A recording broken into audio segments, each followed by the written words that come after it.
The Tennessee Volunteers football program and former coach Jeremy Pruitt received harsh penalties for a series of recruiting infractions during Pruitt's 3 years coaching tenure for the Vols. But for some reason, Pruitt believes that his actions helped fight racism.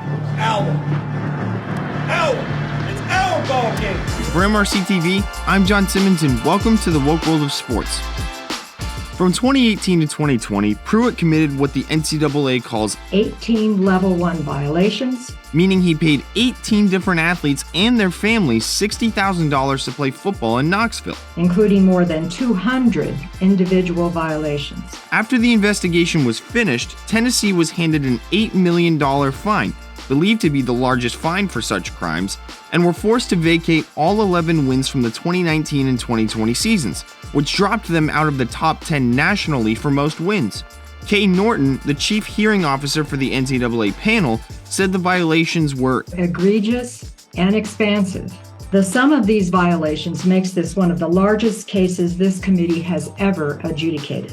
Despite the damning evidence and that characterization of the case by Norton, Pruitt is still trying to paint the picture as if what he did was actually a good thing. Specifically, he believed he was committing these infractions to fight racial inequality, saying that after the death of George Floyd, he needed to come alongside the black community and his black athletes by illegally bribing these players with obscene amounts of money. Then you throw in George Floyd, Ahmaud Arbery, Breonna Taylor. Okay, so you sit there as a white man and you see all of this going on and you can see these kids suffering.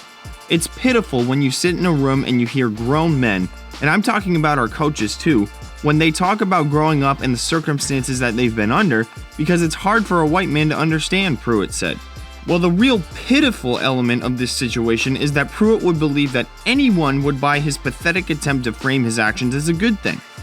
All of the deaths he mentioned didn't take place until 2020, meaning that he was carrying out his crooked schemes 2 years before these instances and thus making that excuse irrelevant.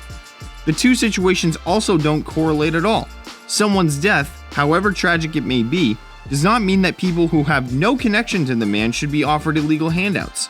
If that's the standard for how football programs try to illegally recruit players, then why didn't white football athletes get this preferential treatment when Tony Timpa was killed at the hands of the police in 2016? Pruitt thinks that his skin color means he's inherently blind to certain things, which is not true.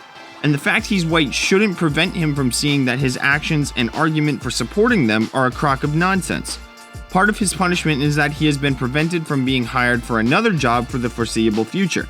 And based on how firmly he defended his corrupt scandal, we can all agree that's a good thing. So folks, what do you think? Was my analysis a home run, or was it a big swing and a miss? Feel free to leave your comments and subscribe to our social media channels that still let you see our content. And always remember, be on your A game and don't cave to the woke agenda in sports. For MRC TV, I'm John Simmons.